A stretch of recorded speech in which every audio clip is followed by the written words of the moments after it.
Next presentation is the million browser botnet. Two speakers who need little or no introduction, so let me just turn it right over to them. Jeremiah Grossman, Matt Johansen. Thank you. Thank you.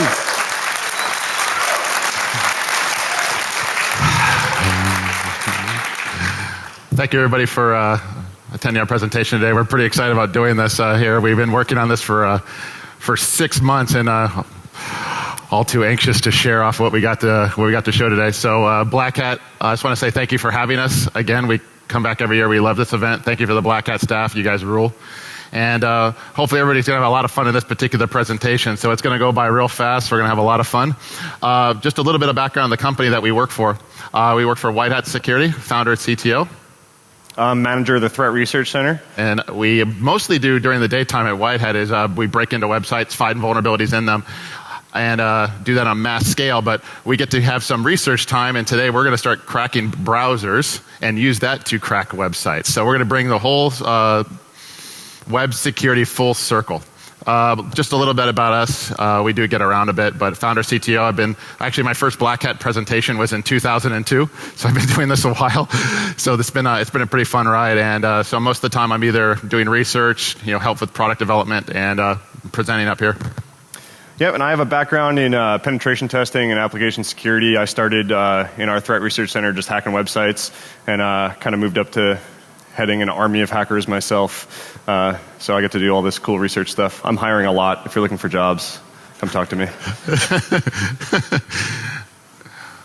All right, so let's get this party started. All right, so I don't think there's a single person in this room that hasn't been on the web today, but maybe this is Black Hat, maybe you weren't connected to the internet at the time.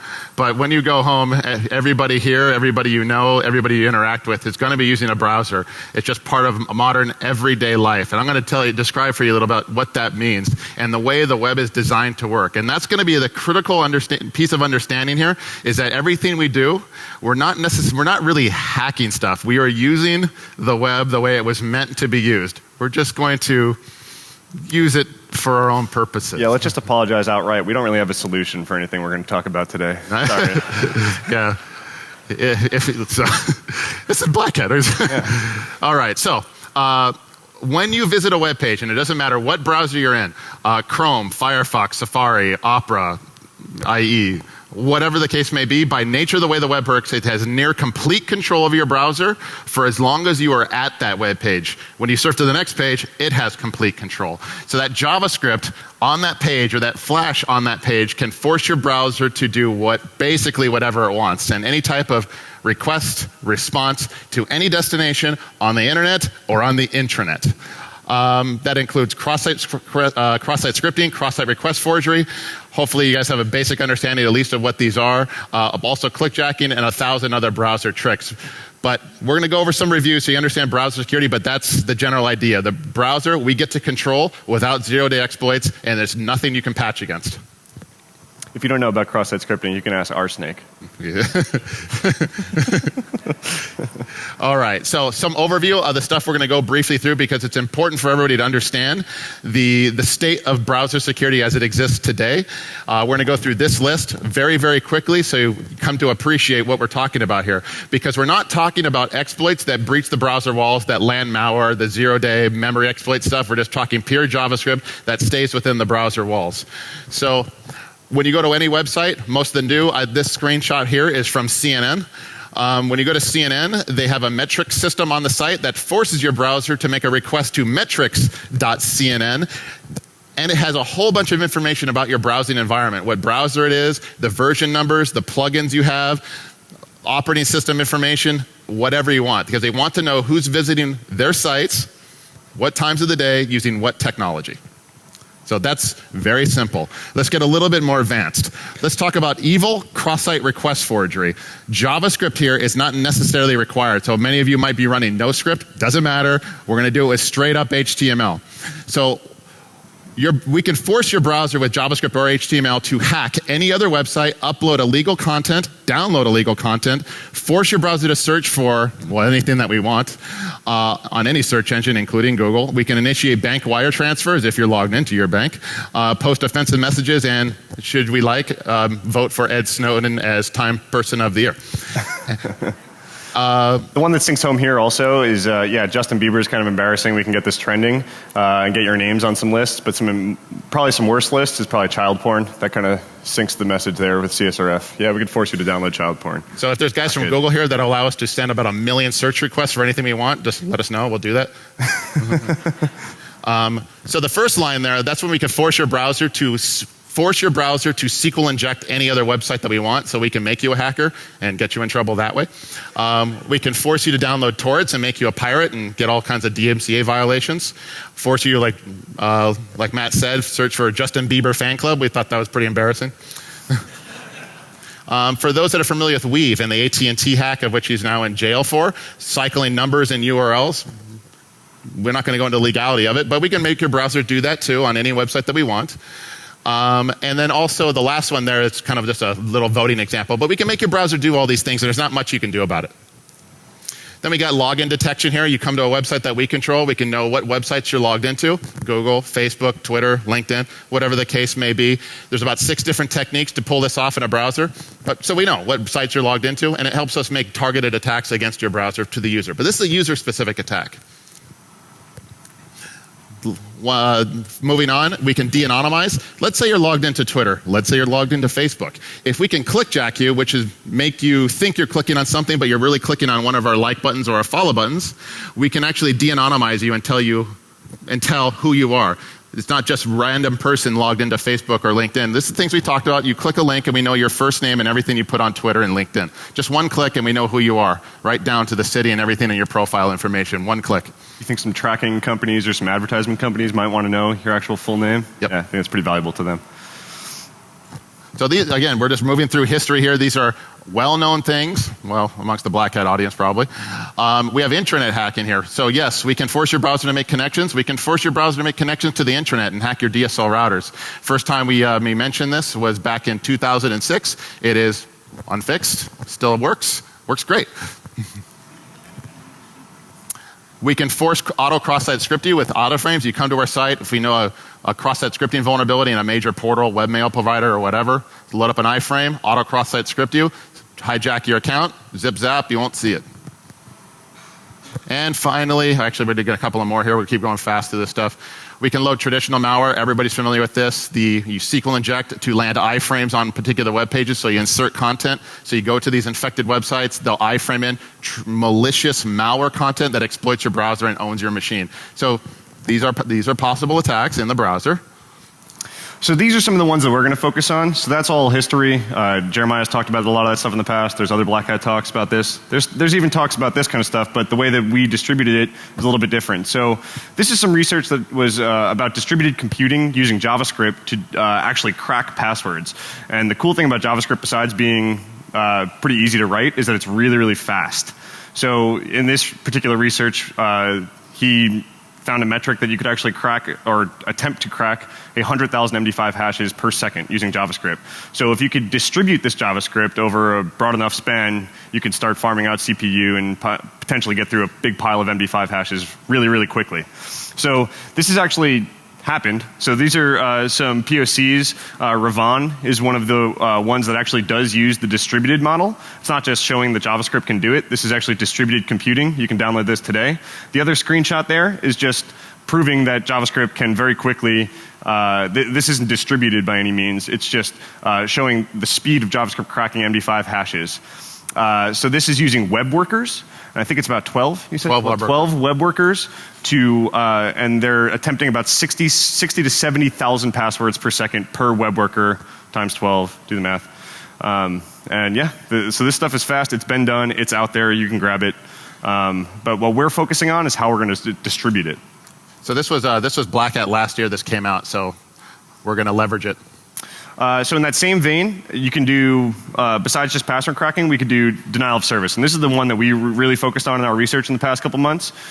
We could force JavaScript to use things called cross-origin requests and web workers and HTML5 tools and a bunch of different methods to force as many requests as possible out of a single browser or a lot of browsers to a single website, right? So again, in this metric, there was found that they could do about 10,000 requests per minute sent from a single browser. Again, if you think big and distribute this, this number gets very large very quickly, and you can actually get some, big boy denial of service attacks via JavaScript. All right. The important point on this particular slide here is that you can funnel a whole lot of web requests down a single connection pipe, but you can't scale it across multiple connections. So there's what's called a connection limit in the browser, and that's what we're going to talk about next. This is a tool called BrowserScope. It's at browserscope.com or .org. .org. And every browser has a connection limit, not for security, but for stability and performance. So you go to a website, and your browser will fire open a whole bunch of requests to that website to download the content. Most browsers will max out at 6 connections. And you've made it through the review, so we're going to tempt the demo gods here, and we're going to start doing some of this stuff live. So most browsers about 6. Mobile browsers, we could see that we can get about 8. And if we invoke some HTML5 tricks and web workers, you can get about 7. So I'm not going to rerun this, just, well, for save time, you just have to take my word for it here. So this is BrowserScope. They run a bunch of browser performance tests, so you can see what browsers actually support, which is what versus what they say they support. So this sends a whole bunch of simultaneous connections to the server and tells you how many simultaneous connections it's able to send. So in this case, in Firefox, it was 6. So I'm going to go back to the slides here real quick, but because that's what we want to bypass. So when we started researching this stuff here, we found that Firefox, we didn't test this in IE, but Firefox is actually a way to circumvent the connection limit bypass, which allows us to scale out our denial of service requests. So if you see the code on the left there, what this does is when you go to a web page with this code, it loops 300 times and sends off a whole bunch of image requests to the same server. But it'll only send 6 at a time in the browser. So you only get 6 connections. When those are served back, the next 6 will go and the next 6 will go. But we found that the connection limits in the browser, at least in Firefox, were tied to the HTTP protocol handler. If we swapped it to FTP and put the port number of 80 to redirect it, we got a lot more. No ceiling, right? So the magic number seemed to be about 400 before Apache went bye-bye with one browser. So we can use one browser instance to kill Apache. Important distinguishment here. So we are using FTP. It cannot speak HTTP, so we can't do a lot of the top of that list of proof of concepts. We can't do a lot of the CSRFs, but this is just connections. We're trying to open up as many connections as possible to a single website. So it's not really traditional denial of service where we're trying to get as many megabits or gigs per second per hour type thing. This is number of simultaneous connections allowed open. So I'm running an Apache server on this laptop here. It's a plain vanilla Apache web server. It is version, if anybody cares, 2.4.4. It's just all basic, all defaults. It didn't change a thing. So in this particular screen here, we're going to focus on the first for loop there. That will loop up to 0. I'm going to set it here, let's say, just 100, and it's going to set up a whole bunch of image requests to the server, just looking for an image with a sleep of 3, meaning the server won't respond back for 3 seconds, just so you can see it build up here. So I'm going to load that up right now live, so you can see how this works. So you count 1, 2, 3, and the images start coming up because it won't fire all of them at the same time. So you kind of get the idea, right, that there's connection limits in the browser, and they're not coming all at once. So we can kill that. So the other thing here is this is a performance feature in the browser. It's not a security feature. We happen to be able to abuse it in a security fashion, which you'll see in a few minutes. But the reason being exactly what you just saw. They didn't want all of those images to try to load at the same time for performance reasons and just use of the web. So I'm going to reload this one more time. I forgot to point out one thing. So this is the Apache status here of this particular web server. Actually, I may loop this up here back up to 100. And I want you to watch the status screen in the bottom left. So if you notice in the bottom left, see the number of simultaneous requests down here, 7. So it's maxing out. So it's 1 for the browser window that I'm opening, and the other 6 images. So that is very, very important there. We're going to try to break the upper bound there with one particular browser. So kill this, drop this back down to 0. We don't need it anymore. Now, as I mentioned, way to bypass the connection limits in Firefox, we'll just loop that up to 100, is using FTP. Same host name, same everything. Don't need a URL because it's FTP. It's not sending HTTP. So we're going to flip it. So now watch the bottom left when I reload this page. Boom, 100. Now, watch when I hit stop. They'll all go away instantly. See, what you want to see 100 to 1? Did you guys all catch that? All right. So now, as I was curious when we were testing this. Let's loop it to 400. So this is refreshing itself every second. So let's hit it. So 270, and it gets to a point where it'll start to panic and it can't serve up any more requests. So all you got to do is you load this code in a web page, an Apache browser, if somebody else runs into it, you point it, and you got 300-400 simultaneous connections. So right now it's having a difficult time serving right now. So kind of get the idea that you just loop it over and over again. You bypass the connection limits until Apache exhausts at about 250, 300 or so. So this is all with a single browser. We're just using one browser, bypassing the connection limits and causing an Apache install some pain. So I won't do it live because we have another live demo going in the background. What you see there is scrolling up. We have another system on the Amazon AWS system. I don't want to kill that with this DOS attack right now. I would prefer you see the other demos before I kill it. But this does work on a Red Hat Apache AMI that I loaded up. So let's go back. So now we know what we can do with Firefox at least. So we have some more capabilities, but in general. So what are the benefits of hacking this way, right? So why not just do a traditional denial of service attack, try to get as many megabits per second as you can? So some of the conversations that came up when we were doing this research is, oh, well, it's not really a botnet because it's not persistent. And I think that's a benefit. It's not persistent. It goes away. There is no trace of this, right? So we put money in a machine and the JavaScript gets served up, and then it goes away, right? In an ad network. We're going to get to this real quick. And it's very, very easy. The code, you saw the code. I'm pretty sure most of the people in this room could probably read the code that we wrote, right? It wasn't anything crazy, fantastic. And the other key point here is, like we said in the beginning, this is how it's supposed to work. This is the way the web is supposed to work. This is just, we're just loading images as quickly as possible. So whose problem is it to fix? I don't know. But yeah. So what we're going to focus on, though, is how to distribute this. So I kind of got a little ahead of myself. But these are all the kind of the historical ways that these kinds of malicious codes have been distributed throughout the past, right? Drive-by malware, email spam. We're not going to go over this stuff. This is, some of these are decades old. They work if you're trying to hack a user, right? But we need to think bigger on scale. So for our purposes, these were not big enough. Yep.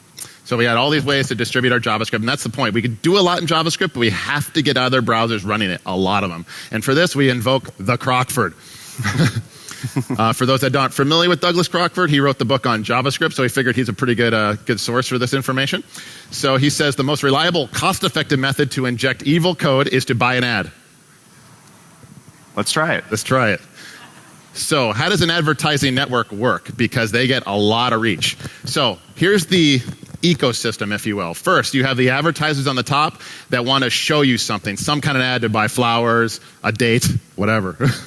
Right? And they have advertisement, they have money to spend, but they need sites for it to go on. So they need to get it into the hands of publishers, those that run blogs, content websites, social networks, news sites. And there needs to be a bridge between the two, between the advertiser and the publisher. We call those advertising networks. So what the advertisers do for a little bit of money, they post an ad to an advertising network and it gets funneled out to the blogs and social networking websites. This could be images, pop-ups, JavaScript, whatever. And then when you run into it, when you see it, you're the little blue guys at the bottom. So this morning we went on to TMZ. We're like, let's think of a site that has a lot of ads just for a cool screenshot. And this one we just couldn't leave out. That one in the bottom right just cracked us up because that's what we're doing is serving up ads. Done right. And then if you guys can't read it, at the bottom there it says see what's possible. What's possible? I was like, I think we will. Okay. Yeah. So we had already done all the research when we found this, but it was just too perfect. All right. So every spot on this page is an advertiser that could have loaded their JavaScript code in front of the users of TMZ. So they're using the TMZ's audience to do their bidding for just a little bit of money. So some examples of these advertising networks, you have AdSense and ClickSoar and DoubleClick. We're not an advertising network. We did a dry run here, and someone pointed out that our template might confuse people. All right, so there's dozens, hundreds of these systems, and they all have different capabilities, different price points and things. Some allow arbitrary JavaScript in the ad, some don't. I was annoyed by the ones that don't, so I emailed them. And I said, I would like to add third-party JavaScript into your system. And one of the guys responded really quickly, like in 2 minutes, right? He says, the only third-party code we allow is that from a large ad-serving companies like DoubleClick and such who we trust. And are already scanning their stuff on their side to prevent potential vulnerabilities. Okay. Let's just get a quick show of hands who trusts their advertising networks out there to find their own vulnerabilities. All right. So that was nice. We got a bunch of emails like that. It was kind of funny. 0 hands went up, everyone in front. Okay, so this is traditional advertising networks where you pay a little bit of money, and we'll get to some of the metrics, and you get ads served. There's a different type of network out there that we came across. We're going to purposely not give you the names of these because, well, we don't know if we're going to get in trouble for that, so you'll go find them. But this particular one doesn't serve ads. The way this particular system works is that you pay a little bit of money, and they have browsers, people in the network that will view your web page for a certain amount of time. So you buy browser time for pennies. So in this particular case, 10,000 minutes you can buy for about $12.50 converted. So 10,000 minutes of browser time. So the important distinguishment here is that this is very useful for the password cracking and things like that, when you actually need time for your code to run and get through piles of passwords to brute force or logins to brute force or things like that. The regular advertising networks that are just trying to blast across a network, no guaranteed amount of time that your code is going to run. This ad will load on a page at some point. You're paying for that. But if the person sits there for a minute, 10 minutes, 2 seconds, no guarantee there. You're not paying for that. That we can use for the denial of service, right? But it might not be as reliable for the cracking and brute force type activities. To give a point of context here at the bottom, 1 million minutes. So you can buy 1 million minutes, or it equals about almost 2 years of browser time for about $650. So it's good metrics. Now, the web runs on advertising. That's how all these free websites are paid for. So their reach is phenomenal for just pennies. So back to the agenda. We're going to focus on the last two. We've talked about brute force hash cracking. So imagine scaling this out on 1 million browsers, or you just add $650 and you can run password cracking for the equivalent of 2 years. Or DDoS, and we're going to show you a couple of live demos there. But let's talk about some economics. So yeah, to get into the economics of it, so we talked a little bit, you saw the screenshot of that one particular network of buying minutes. But as far as the ad networks go, there's some language that ad networks use that I had to figure out the hard way. They like to call them impressions, right? So, we're really looking at pennies on the dollar here. But the average number that we seem to run into over and over again throughout the past couple months is around 50 cents per 1,000 impressions. So when I say impressions, you guys think browsers, right? Like a bot. Like you get one person, like this ad loaded in this browser. We have control over this browser at this point in time. It's effectively a bot. So yeah, they call it impressions. We call them bots.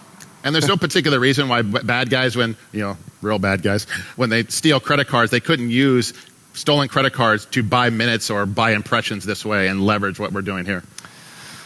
So these are some screenshots from the actual advertising network that we were using, so you guys can get a feel for the dashboard that we were kind of clicking around and trying to get our ads displayed in this network. So if we had it our way, we probably would have displayed an ad that just said nothing, probably blank or whatever, just run our JavaScript code. We don't care. We're not actually trying to be advertisers here. We want this to be as invisible as possible to the user and to the ad network so that they just let us go on our peaceful hacking ways of DOSing our own web servers.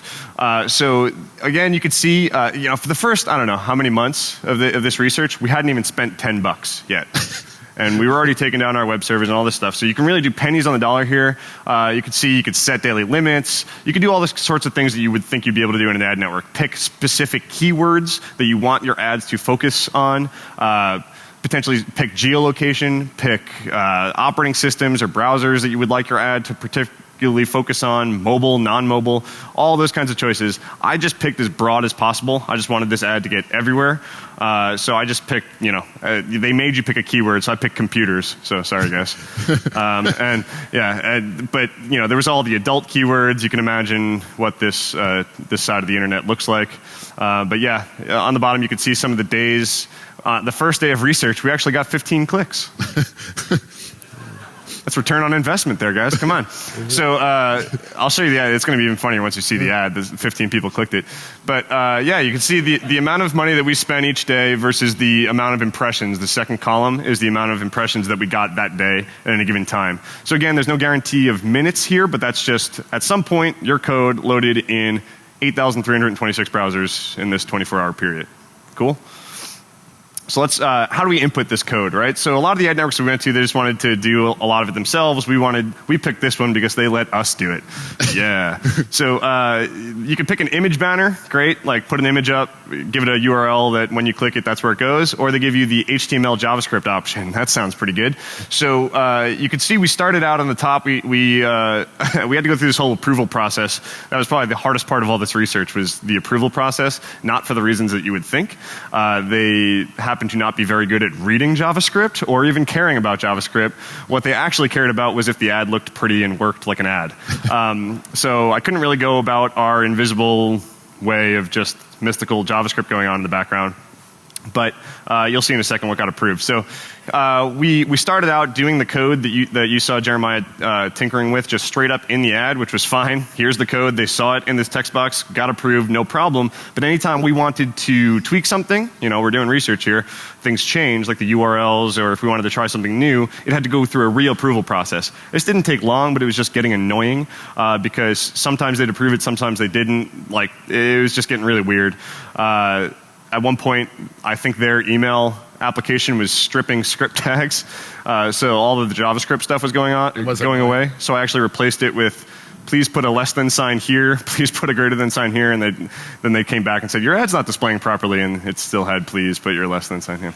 Anyway, so this was the fun part of this. So we wound up changing it, and so instead of putting the code directly into the ad, we actually put just a little script source. So we just source it out to a JavaScript file on our side that it's going to call out to every time. We can change that file however many times we want, and no reapproval process. So once this got approved, it was approved. End of story. Cool. So even if they did somehow hire people at these advertising networks that are really good at JavaScript static code analysis or something, we could just change it, right? We can just make completely benign JavaScript at first, get approved, cool, we're going to change this. It'd be really hard to keep up with us if you wanted to try that. You get that kind of thing, right? So here's the ads I tried to get approved. So they only approved one of these, and it was the one that fit, but I was lazy to go and find other pictures. So I just grabbed this picture off of White Hat's corporate website. It has no branding to White Hat whatsoever. It's just get a 30-day free trial, claim now. 15 people clicked. 30-day free trial of what? Who knows? Let's click it. Cool. They're out there, right? It's free. So, it's free, right? 30 days. I'll tell you the names later. All right, so de-anonymize them. So all of this was the same exact code through all these banners. There was more on the bottom here. You get the idea. They were just different shapes and sizes. And they just said, I'm sorry, we can't approve anything but this one because none of the other images fit, even though it was all the same JavaScript code that we were all doing sort of nastiness with. So that's the ad. So what we did here, as Matt put up the code, he put a script tag that went to the top URL there. So as he mentioned, that we could just change our payload, our JavaScript payload, whenever we want, and not have to go through reapproval. So we didn't know how long these browsers were going to be viewing our ads in this particular ad network. So instead of looping to 100, 200, 300, we just looped it to 10,000 and hoped for the best. We started small. We were like, okay, let's see if we can get them to make the connections to us, and we could see it on our end, right? So we actually got to see all the people who were approving us. Their requests would come out of their browser because we were only dealing with a few requests at the time. So it was like, oh, my ad's not approved. Oh, I saw a request. Oh, my ad's approved. Okay, cool. So now I know who that IP address is. But yeah, so we started small and then just wound up looping it. So we were trying to get a feel for, once we actually deployed this thing, how long was the code running? Because again, this is not the service that you're paying for guaranteed minutes, right? So we were trying to get a feel for, is it a few seconds? Are we just getting this one little burst? Or do we actually have some time here that we can play with some stuff? So we're going to fly through some screenshots. The way to set up this particular this slide demo here is that when we got to Black Hat yesterday, Monday, we reset the servers. We reset it, and that's what you see in the bottom left here. This is Amazon AWS live running right now, and we reset the settings. So right now, We hit the advertising networks. Matt put money in the till. I kicked off the minute one, and we started to go and just wanted to measure the impact. So within 8 minutes, we had 4,130 total hits. These are not unique visitors. These are actual web requests. And with 1.9 megabits transferred, and 5 simultaneous requests. So we're going to start watching the minutes, the logs, the metrics as we click through this stuff. And what you see in the top left there, that's the web server logs as they're flying by. So the first few slides that we're going to go through, you can hit next. Okay. But the number you're going to see crawling up for a little bit, the network that we were playing with that was buying the minutes, actually kicked in immediately. As soon as we hit go, it would go, right? So now, we are between 8 and 10 minutes, you saw a jump in about, 10 or 11,000 requests, right? That's all from just that one network. My ad, I put, you can just add more funds to an advertising network and it'll kind of peak and valley as it goes. So ours didn't kick in yet. This is all just from the browser minute network of the two at the same time. We're 10 minutes in, 15,000 requests. And then we started seeing interesting things. All right. So, yeah, we were looking at, this isn't a traditional advertising network. This is some weird pay for browser minutes. So you can actually give them money in exchange for browser minutes. Or what you could do is actually offer up your browser time for browser credits, right? You could say, okay, I'm going to let my browser be a part of this. You can use my CPU time and my browser time as part of your little magic network here, and in return, you get browser minutes to use, right? We didn't do that. We just gave them money. That worked. It was like $12. But what we noticed, we were like, okay, let's get a feel for what's actually going on behind the scenes in this network. And we noticed what kind of browsers are we working with? Can we start playing with that Firefox connection bypass that we saw? And we saw a bunch of Phantom.js calls come in. How many people are familiar with Phantom.js? Okay, just a few. Cool. So Phantom.js is actually a headless browser. So this isn't someone sitting at a web browser clicking around on their desktop. That's a robot. So someone's gaming this system, right? Phantom.js is used in a lot in unit tests and things like that. You can run it from the command line. But that's someone gaming the system to try to get minutes. So other people are abusing this in different ways, which was kind of amusing to us. So we thought we'd share that. Because then we started abusing their bots. Yeah. Yeah, we don't care that they're not a person sitting there clicking around, right? We just want their browser time. Cool. I'll take a Phantom.js browser any day, right? All right, so now we're 15 minutes in and 28,000 requests. So we're starting to tick up. We're now 20 minutes in, 43,000 requests. You'll also notice the total traffic is very small. We're just sending them to a URL that doesn't exist. So that's 8.5 megabytes of 404 pages is really what we're looking at. 22 minutes, 61,000. So we're starting to pick up a little bit here. You see the concurrent requests? You remember what we were showing you guys earlier? 33. That's starting to tick up to 33. That's it's getting there. It's not 6. It's not one browser. We're 25 minutes in. We're 82,000 hits. Getting closer. Now we're, what are we at, 35 minutes in, 9 concurrent requests, 100,000. So we made 100,000 hits from the Matrix in 35 minutes. So then. So then this is when, like I said, I put money in the till at the same time that he hit go. And it looked like it takes about half an hour to 45 minutes for the advertising network to kick in. And now we had both going at the same time. So we're starting to get those impressions rolling in. Again, we were putting in really, really small amounts of money until about today. This is like $20. This is, less than, I think I had a max of $10 a day spent. So, the first couple of slides here that you're going to see is, the amount that I gave for the day was $20. When we were taking screenshots in that couple, hour or two that we were sitting there watching this, probably $2. And now we're pegged. Look at the simultaneous requests. We're pegged at 255. Apache won't serve any faster than that. It's actually kind of hard to get these screenshots once we start doing this because that server page just doesn't want to refresh on us. So we're at 130,000. We're servers maxed out. And then we decided, well, why 404 pages? Let's start taking up some bandwidth. So we pointed them towards downloading an application security specialist logo. So we have a whole lot more certified asses out there for everyone. So then the megabits start shooting up, right? Instead of 8 and 10, we're at 117. This is right when we flip the switch. 117 megs. We're pegged at 255. The next one here, just a few minutes later, we're at 250 megs, still pegged.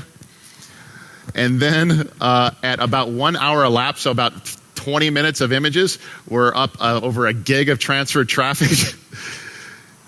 And then we decided, you know what, let's just let it sit for a while. Let's let it sit for 7 hours. We just let it bake. And now we're up to 432. What is this? 4 million. 4 million. We just made the same mistake that we made the first time we did this. We went to lunch. So before we just started playing with the advertising network.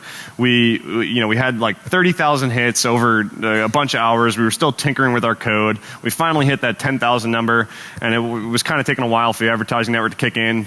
Jared and I went and grabbed lunch. We came back. We're like, okay, 300,000. So yeah, 50,000, 300,000. We're like, wait a second, that's an extra digit. So we had, we averaged when we actually cranked this thing up, and we haven't really cranked it all. Like I said, we're spending pennies, so we haven't really cranked it up. If you wanted to start dumping a lot more money into this, you'll get a lot more impressions a lot faster. We did. It's actually in the background.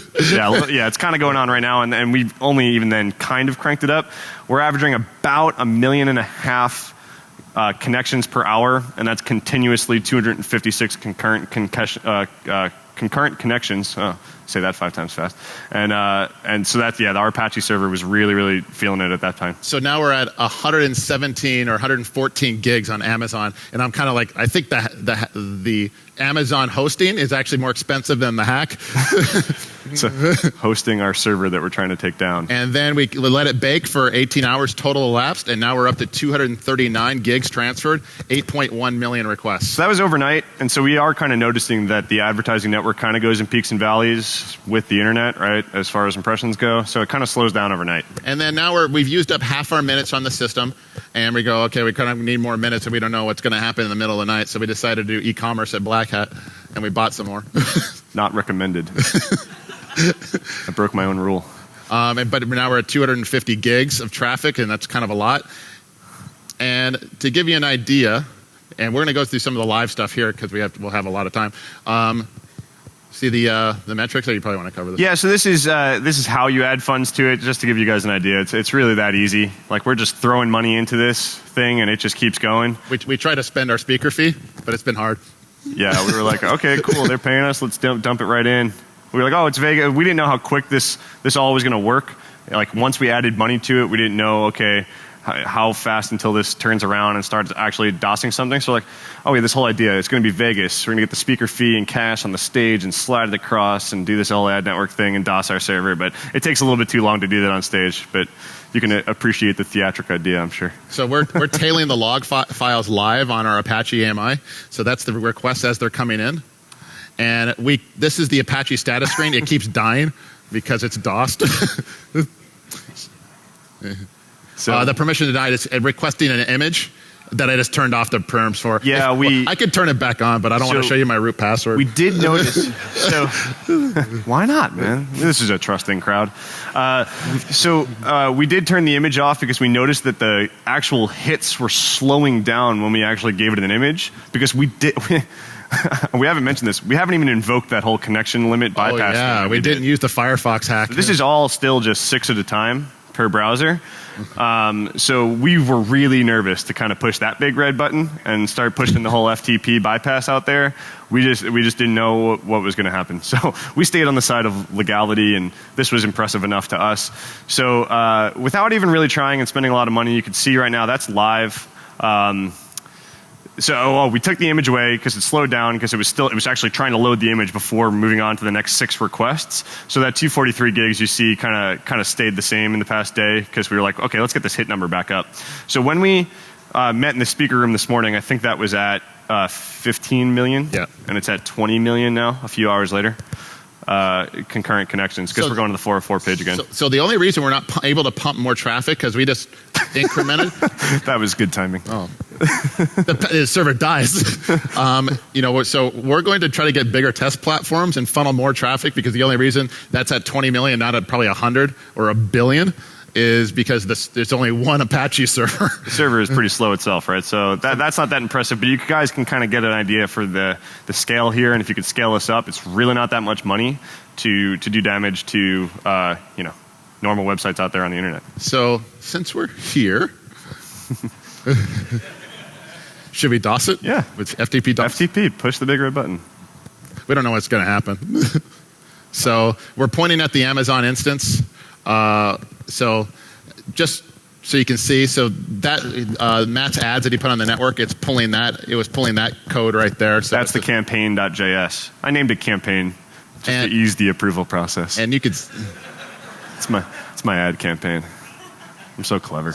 So yeah, there's a whole lot of assert traffic out there right now. This was really hard, guys. That's the hit. I almost dropped it. Do not. Okay, so all this stuff flying by, that's all the ads right now. We couldn't stop that if we wanted to. It's just kind of out there right now until it hits its limit. It hit. I put the money in the machine. Some people come to Vegas, get off the plane, and start putting money in slot machines. We started putting money in ad networks. So hope you guys enjoy. All right, so that's 400 looping FTP to the Amazon instance. I suppose I can put up the web developer stuff here so you can see it. Yeah, let's just reload that. Who knows what's going to happen? And hit it. Reload there. Hit. It's grinding. No way it's going to respond. Oh, there it goes. Where's the king? Oh, and it's gone. So still tailing the logs. So I guess it's still logging, but the web server is effectively dead. The browser will time out eventually and free up the connections, and Apache will clean itself up with a whole bunch of option star things you'll see in the logs. But it's it'll die pretty effectively. That is the reason we didn't do the FTP thing live in the wild on the ad network. We didn't really know the effect of what would happen to the actual person's browsers. So this whole time, I hope you guys realize, we did not hack anybody, right? We just used the way the web works and took down our own servers. So we stayed completely on the legal side here, but you can kind of get ideas of how this would get fun if you didn't. The other thing that we didn't even touch, right? So this approval process, we had relatively benign looking JavaScript, even if you kind of knew what was going on. But if you started using some of the other possible evil ideas that we went over, the code might start to look a little bit more suspicious. But we were talking about it. We didn't even touch adult ad networks, and they don't care, right? What goes in there, right? That's where drive-by malware goes to breed. So since we're not even doing drive-by malware, and that's easier to detect than what we're doing, we didn't think that it would be a problem, right? So, all right. So I think the quote was, "We didn't dip our toe into the porn networks." Yeah. Before anything else you guys wanted to see here before we talk about maybe What are the Apache logs for the FTP request? Very good question. What are the Apache logs? On some Apache defaults, there is no log. I might be able to tail it here in this one here. Let me just loop this here and we'll see it. Let me zero that out and funnel it here. So this is OS 10 Apache. I downloaded and installed Apache. And let's hit it. Let's see.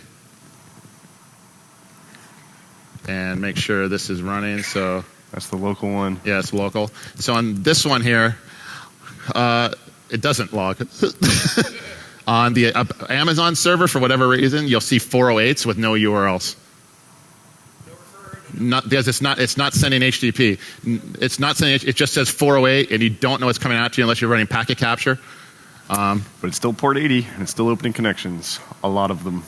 So yeah, it'll die.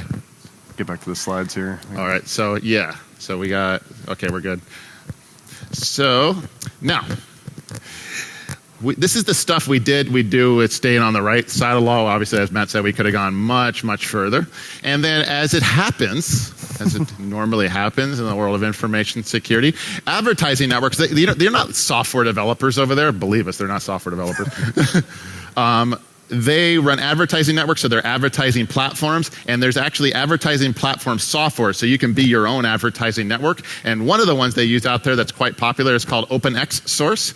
So you can go look it up. This is one many advertising networks use. And as it happens, just a couple of weeks ago, somebody had found vulnerabilities in them. So in case you didn't want to pay them money, you just wanted to exploit the advertising network, you certainly could. Yeah. So you hack the advertising network, load it up, and blast. And anybody that's viewing an ad on those networks at that point in time, you own them. So I guess that is the one trace that would come back to us if we went down this road, was we did put the money in the machine that served up that ad. It's really hard to figure out what ad did this. all those ads are iframed, but it doesn't matter. So like, yeah, we could try to research like frame busting code and actually worry about hacking the browser, but that was not the point of our research. We were just trying to use the browser to hack other people, ourselves.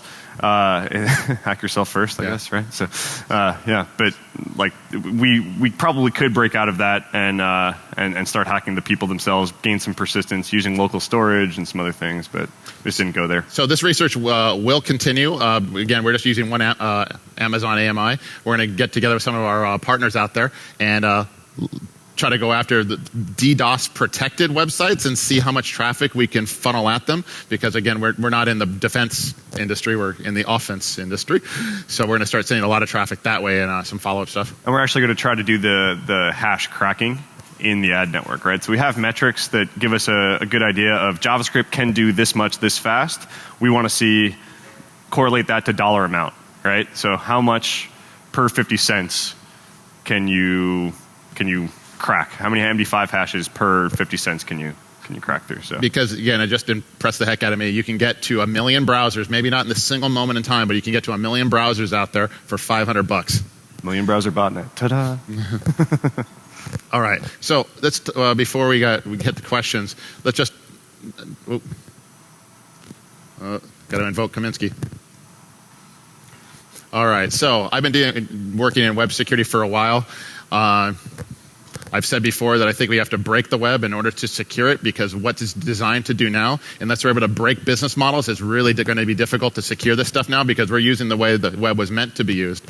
And so I was making these comments, and Dan, who's been right since 2010, he says, no one's breaking the web, dude. Not now, not ever. And so far, he's been right.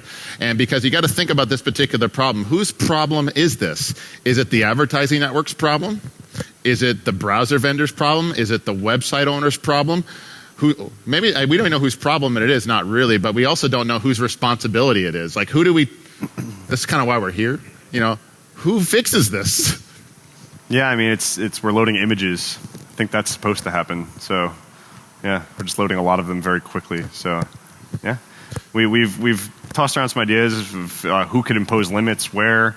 Right, the connection limits in browsers, we got around them, but then we didn't even use that and wound up taking ourselves down. So, yeah, that was a protection, not for this. It was a performance thing, but that was a potential, hurdle for us, and it just didn't take that hard to jump over. On the upside, for those of you that are running ad blockers, there's actually a security reason why you use an ad blocker now.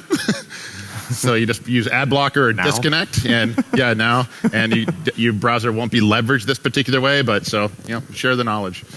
We have 10 minutes or so for questions. Anybody have a question? Yes, sir. So today on the Amazon side. Oh, on the Amazon side. Oh, on the Amazon side, maybe $100. Maybe. We don't even know yet. We don't know yet. Today was when we really dumped money into the advertising network to try to spike the numbers before the talk, and we put 75 in, and we haven't even used it before the talk. I was trying to get it to use as much as possible. Yeah. There seems to be like a percentage thing going on. How much you give it, it uses certain percentages in waves. So, yes, sir.